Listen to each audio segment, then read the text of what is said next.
ముందుగా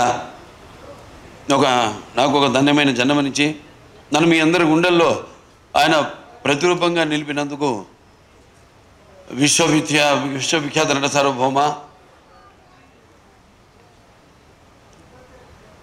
విశ్వానికే నట విశ్వరూపం ఎలా ఉంటుందో చూపించిన కారణ జన్ముడు మా నాన్నగారు, నా గురువు, నా దైవం, విశ్వవిఖ్యాత నట సార్వభౌమ నటరత్న పద్మశ్రీ డాక్టర్ నందమూరి తారక రామారావు గారిని తలుచుకుంటూ అందరికీ ఇవాళ చాలా వింతగా ఉంది. అంటే ఇది సినిమా రిలీజా లేకపోతే ఇప్పుడు సినిమాల ముందు మనం చేసుకునే ఘట్టాలు ఉంటాయి, ఆ ఘట్టాలు ఒక ఘట్టంగా నాకు ఒక అనుభూతి. అంటే ఒక ప్రీ లాంచ్ అంటాం, లేకపోతే ఒక ఆడియో ఫంక్షన్ అంటాం, దాని తర్వాత సినిమా రిలీజ్ అయ్యాక ఒక 100 రోజుల ఫంక్షన్ అంటాం, మళ్ళీ జరుపుకుంటాం 100 రోజులు. రేపు ఎల్లుండి రిలీజ్ అవుతుంది ఈ cinema pre release.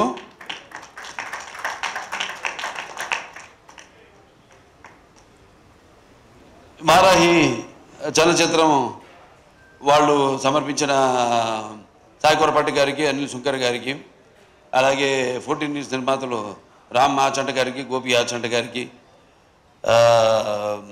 Sai Korapati గారికి ముందుగా నా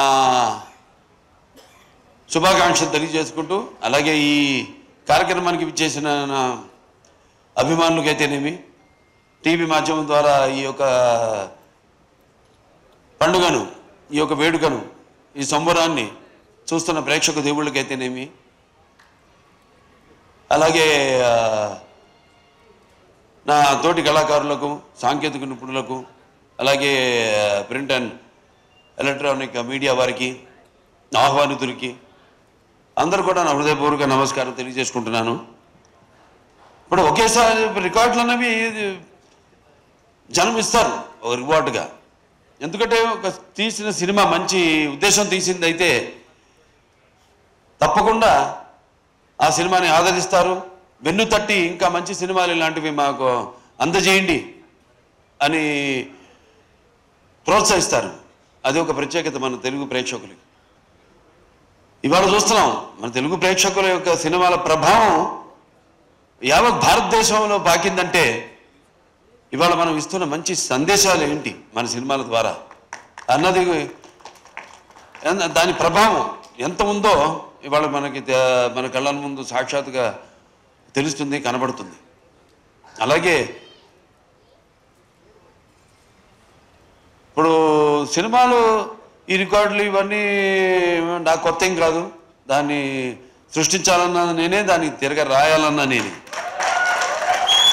ఎందుకంటే ఎప్పుడు నా కథ ఎన్నుకోవడంలో అయితేనేమి, లేకపోతే నా దర్శకుడు అయితేనేమి, నా కో ఆర్టిస్ట్ అయితేనేమి, నా సాంకేతిక నిపుణులు అయితేనేమి, వాళ్ళందరి మీద నాకు గట్టి నమ్మకం ముందే తెలిసిపోతుంది. ఒకేసారి మరి గతంలోకి వెళ్తే 30 సెంటర్లో సిల్వర్ జూబ్లీ చేసుకుని కొత్త భారతదేశంలో కొత్త రికార్డుని సృష్టించింది సమరసింహారెడ్డి. అలాగే 105 సెంటర్లో ఆ రోజుల్లో శతదినోత్సవం జరుపుకుని 100 కేంద్రాల్లో 100 రోజులు ఆడిన సినిమా నరసింహనాయుడు. ఇప్పుడు ఈ లెజెండ్ అన్నది 400 రోజులు 4 ఆటలతో, అది కూడా 2 సెంటర్లలో ఆడి మరి ఆల్ టైమ్ ఇండస్ట్రీలోనే ఆల్ టైమ్ రికార్డుగా, ఆల్ ఓవర్ ఇండస్ట్రీలోనే ఆల్ టైమ్ రికార్డుగా నిలిచిన సినిమా మన లెజెండ్. అలాగే 1116 రోజులు 4 ఆటలతో ఆడి మరొక కొత్త రికార్డుని, ఈ 4 అంకెల రోజుల్ని దాటిన మన సౌత్ ఇండియాలో ఏకైక సినిమా మన లెజెండ్. అంటే ప్రేక్షకులు ఆదరిస్తున్నారంటే సినిమా కేవలం వినోదానికే కాదు, ఒక బాధ్యత. అదే మేము తీసుకుంటాం. ఇప్పుడు నా ప్రతి సినిమాలో ఏదో ఒక సందేశం ఉంటుంది. అంటే ఒక సినిమా అంటే దానికి మనం సమాజం పట్ల స్పృహ, అలాగే రాజకీయంగా వాడికి ఒక చైతన్యం జనంలో కలిగించాలి ఎప్పుడు సినిమాల ద్వారా అన్న ఆలోచనతోనే ఏ సినిమా అయినా దాని కథాంశాన్ని ఎన్నుకోవడం జరుగుతుంది. అలా అంటే సెంటిమెంట్స్ కావచ్చు, వీరసింహారెడ్డి సినిమా లాంటి సెంటిమెంట్ కావచ్చు, లేకపోతే మొన్న రిలీజ్ అయిన నేలకొండ భగవంత్ కేసరి కావచ్చు, మహిళలు, ఈ సినిమాలో మహిళలకు ఇచ్చిన సందేశం. అలాగే నేలకొండ భగవంత్ కేసరి కానివ్వండి, ఒక అన్న చెల్లెళ్ళ రక్త సంబంధం కానివ్వండి, ఒక వీరసింహారెడ్డిలో ఇవన్నీ సినిమాలు చూసుకుంటే అంటే ఇవాళ నాకు అనిపిస్తుంది, నాకు అదృష్టం కలిగిందని. ఆ కళామ తల్లి చల్లని ఆశీస్సులు, ఆవిడ ఆశీస్సులు, కళామ తల్లి ఆశీస్సులు, తన తల్లిదండ్రుల యొక్క ఆశీస్సులు ఉండబట్టి ప్రేక్షకులు, మన తెలుగు ప్రేక్షకులు ఒక ప్రత్యేకత. అది నేను అన్నాను ఇంతకుముందు, ఎప్పుడు ఏ కొత్త సినిమానైనా వాళ్ళు ఆదరిస్తాను. సో మనం ఎప్పుడు దానికంటే ఒక ముందాలోచించాలి. ఎందుకంటే సినిమా అన్నది ఇప్పుడు దైనందిన కార్యకలాపాలతో సతమతమవుతూ అన్న వస్త్రాలు అనే అవసరంతో పాటు సినిమాను కూడా ఎంచుకున్నారు జనం. కానీ ఇవాళ ఎన్ని తక్కువ రోజులన్నీ ఎంత ఎక్కువ కలెక్ట్ చేసింది అని ఒక ఇదే తప్పితే అసలు ఇట్లాంటి అంటే మన చలనచిత్ర పరిశ్రమలు కొన్ని సినిమాలు చిరస్థాయిగా మిగిలిపోయి, అప్పుడు నాన్నగారు నాగేశ్వరరావు కాలం నుంచి మనం చూసుకుంటే ఒక పాతాళ భైరవి కానీ, ఒక దేవదాసు కానీ, మాయాబజార్, ఇలా అలా నిలిచిపోయిన సినిమాల్లో చెప్పుకోదగ్గ సినిమాలు ఇది లెజెండ్. ఒక సింహ కానివ్వండి, ఒక లెజెండ్ కానివ్వండి, ఒక అఖండ కానివ్వండి, ఇవన్నీ కూడా, అలాగే మన నేలకొండ భగవత్ కేసరి కానివ్వండి, ఇవన్నీ కూడా అదొక తృప్తిని, అంటే తృప్తిని ఇవ్వలా, ఇంకా కసి పెంచింది. ఇంకా మంచి సినిమాలు అందించాలి. ఎస్, మనం వెళ్తున్న రూట్ కరెక్ట్. సో ఆ రూట్లోనే వెళ్తూ ప్రజలిస్తున్న ప్రోత్సాహంతో ఇంకా మంచి మంచి సినిమాలు ఇవ్వాలని ఒక తాపత్రయం. అందుకే అంటుంటా, ఇవాళ అనుకోకుండా ఈవిడేమో మా సోనాల్ చౌహాన్ ఇదిగో పసుపు రంగు బట్టల్లో వచ్చింది. పసుపు శుభానికి సూచకం. అలాగే పసుపు ఒక మంచి ఆనందమైన వేడుకలకు ఆహ్వాన గీతం. పసుపు అనేది ఒక సంక్షేమానికి ఒక నిర్వచనం. అలాగే పసుపు అనేది ఒక అభివృద్ధికి ఒక నిదర్శనం. అలాగే పసుపు అన్నది ఆత్మాభిమానానికి ఒక నిలువెత్తు రూపం. అలాగే పసుపు అన్నది ఆత్మ గౌరవానికి ఎగరేసిన కేతనం. అటువంటి బ్రహ్మాండమైన శుభసూచకం నేను చెప్పేది. ఎందుకు శుభసూచకం చెప్తున్నానంటే 2014లో అప్పుడు ఎలక్షన్స్ ముందు విడుదలైంది సినిమా లెజెండ్. దాని ప్రభావం ఎంత ఉండిందో ఆ ఎలక్షన్స్ యొక్క రిజల్ట్స్ ద్వారా మనకు తెలిసింది. ఇవాళ మళ్ళీ రేపు ఎన్నికలు రాబోతున్నాయి. మేము ప్రతి సినిమాలో కూడా ముందే ఊహించి 10 ఏళ్ళ తర్వాత జరగబోయేది ఎప్పుడో లెజెండ్లో చెప్పాము, అఖండాలో చెప్పాము. ఎలా ఇక నేను ఎక్కువ రాజకీయాలు మాట్లాడదలుచుకోలే, ఇక రేపటి నుంచి ప్రచారం ఉంది, అక్కడ మాట్లాడతాను. ఏమేమి జరగబోతాయో ముందుగానే మేము ఊహించి వాటి గురించి చెప్పడం, అవి వాళ్ళ నిజం కావడం. సో ఇవన్నీ ఏంటంటే మాకు నేను చెప్పాను, మనకంటే జరగబోయేది అది యాదృచ్ఛికమో కాకతాళీయమో అది మాకు ఒక మన స్ఫురణలోకి రావడం, అది చూపించడం, అలాగే ఇప్పుడు జరగడం, ఇప్పుడు ఆ సంఘటనలు ఇప్పుడు జరగడం అన్నది దురదృష్టవశాత్తు నిజ జీవితంలో మనం చూస్తున్నాం. సో ఎంత ప్రభావం, ఎంత సినిమా మాధ్యమం అన్నది ఎంత ప్రభావం ఉంటుందో అది రేపు ఎలక్షన్లో చూడబోతున్నారు మీరు. మళ్ళీ సినిమా అనుకోకుండా నేను 50 ఏళ్ళైంది ఇండస్ట్రీలోకి, ఏంటి వయసు ఇంకా తక్కువే, నేను 50 ఏళ్ళైంది ఇండస్ట్రీలోకి వచ్చి. ఇది నా 50వ సంవత్సరం. 50వ సంవత్సరంలో మళ్ళీ లెజెండ్ రిలీజ్ కావడం 2014 రోజులు గుర్తు చేస్తుంది నాకు, సంవత్సరం గుర్తు చేస్తుంది నాకు. మళ్ళీ మళ్ళీ సినిమా ఎలక్షన్స్ ముందు రిలీజ్ కావడం అంత కాకతాళీయం యాదృచ్ఛికం అంతే. జయం మనదే.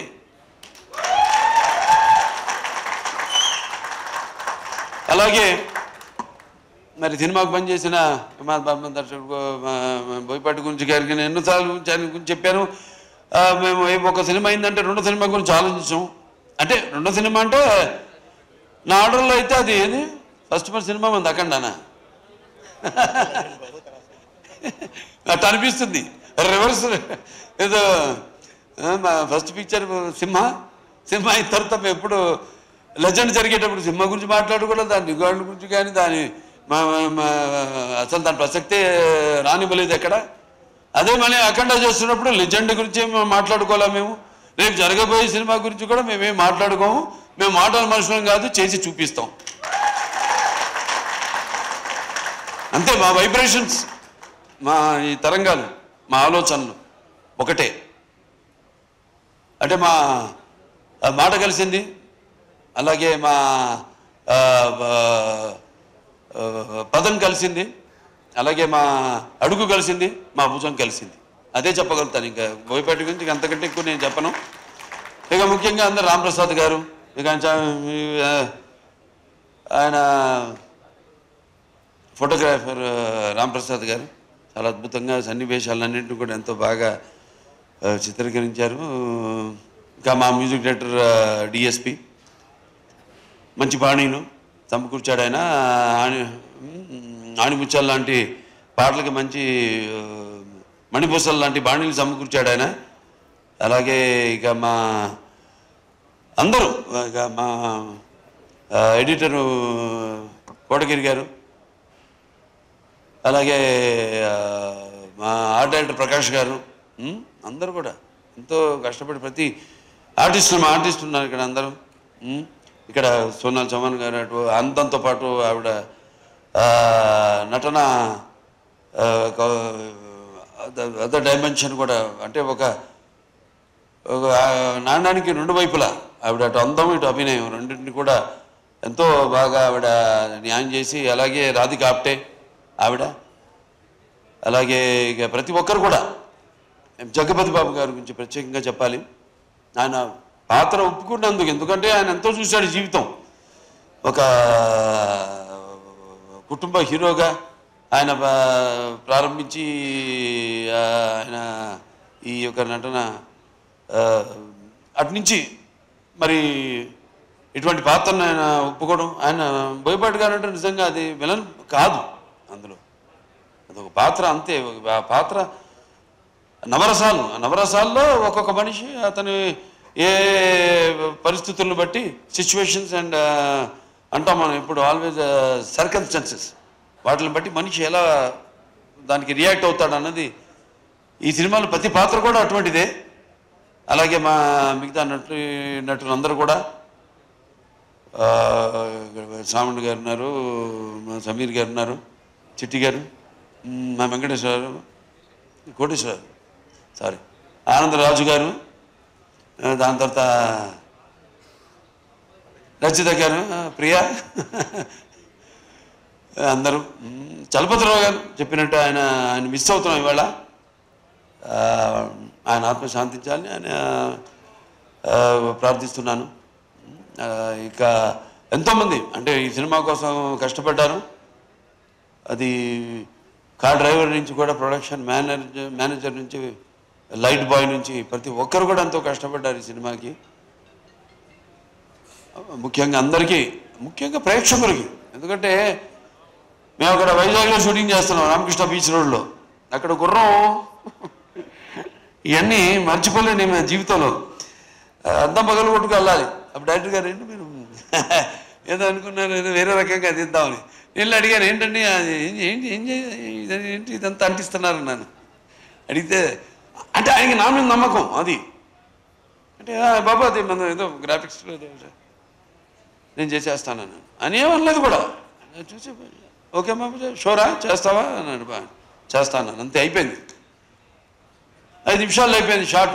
నిజంగా అద్దాన్ని బగలు కొట్టుకుని పాత్ర అనేది పాత్ర ఎటువంటిదంటే ఓ మనిషి, నేను ఎప్పుడు చెప్తుంటాను, ఒక పాత్ర అనేది మనకి పరిచయం లేని పాత్ర అది. ఏదో రైటర్స్ రాస్తారు బ్రహ్మాండంగా, దాంట్లోకి వెళ్ళిపోతాం మనం. అంటే ఊరికే ఒక పాత్ర అనేది ఏడవడమో నవ్వించడమో లేకపోతే అరవడం కాదు. ఆ పాత్ర అనేది ఆ పాత్ర యొక్క మూలాల్లోకి, ఆ పాత్ర యొక్క ఆత్మలోకి మనం వెళుతున్నాం. ఆ పాత్ర యొక్క అనుభవాలు మనకు తెలియదు. సో ఆ పాత్రలో మనం వెళ్ళినప్పుడు ఎన్నో దెబ్బలు తిన్నాను, జాగ్రత్తగా ఉండమంటారు. పాత్రలోకి వెళ్ళినప్పుడు గిచ్చుకోమంటారు నిన్ను, నువ్వు ఆ పాత్రవి కాదు, నువ్వు పలానా బాలకృష్ణవో లేకపోతే నువ్వు పలానా సోనాల్ చమాన్వో లేకపోతే నువ్వు అలా సమీరను. అదొక పాత్రలాగా తయారాడు. అది వంట పాత్రలు ఉంటాయి. గంగాళాల్లో ఉండేవారంట ఆ రోజుల్లో, ఊళ్ళల్లో. నీకు కవలలే. సరే, చాలా సంతోషం. ఇవాళ మళ్ళీ సినిమా రిలీజ్ అవుతుంది. నా అదృష్టం ఏంటంటే ఇవాళ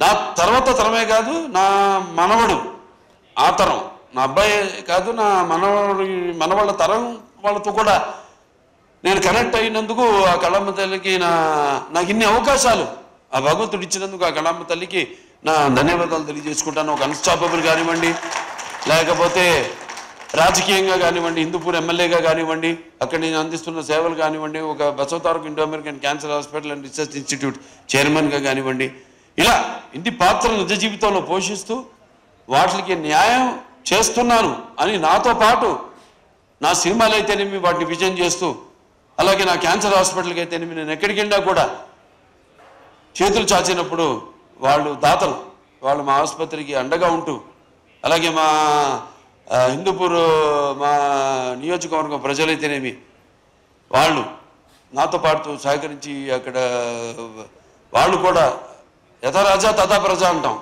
సో అలాగే నాతో పాటు వాళ్ళు కూడా, నా అభిమానులు అయితేనేమి వాళ్ళు కూడా ఎన్నో సాంఘిక సంక్షేమ కార్యక్రమాల్లో పాల్గొంటున్నందుకు చాలు. ఇంకా ఈ జన్మకి ఇది ఇంకా మీరు ఇది ప్రోత్సాహం అంటాను. సినిమాల విజయం అయితేనేమి, నేనేం చేస్తున్నాయితేనేమి, ఇది ఇలాగే ఈ యొక్క మన అనుబంధం అన్ని రంగాల్లో ఇలాగే కొనసాగాలని మనస్ఫూర్తిగా కోరుకుంటూ, ఇంకా మా శాయశక్తులు మేము ప్రయత్నిస్తాం. తప్పకుండా ఎప్పుడు ప్రయత్నిస్తాంతోనో మొదలవ్వాలి. ఏదో మొదటి సినిమా మళ్ళీ అది నాకు ఇది 109వ సినిమా ఇప్పుడు రాబోతుంది. అయినా నేను మొదటి సినిమానే తీసుకుంటాను. అది ప్రయత్నిస్తాం మళ్ళీ ప్రయత్నిస్తాను అన్న ఒక తపన. అదే నన్ను ఇవాళ ఇలా మీరందరూ అభిమానించే నటుడిగా మీ ముందు నన్ను నిలబెట్టిందని అన్నది నా నమ్మకం. సో ప్రతి ఒక్కళ్ళు కూడా మరొకసారి ఈ సినిమాని అంత విజయం అప్పుడు చేసినందుకు, మరి రేపు చేయబోతున్నందుకు అందరూ కూడా నా ధన్యవాదాలు. నా అభిమానులందరూ కూడా నా ధన్యవాదాలు. అలాగే చలనచిత్ర పరిశ్రమకు కూడా ఇటువంటి మంచి సినిమాలు ఇంకా అందరూ కూడా అందించాలని మనస్ఫూర్తిగా కోరుకుంటూ నేను సెలవు తీసుకుంటున్నాను.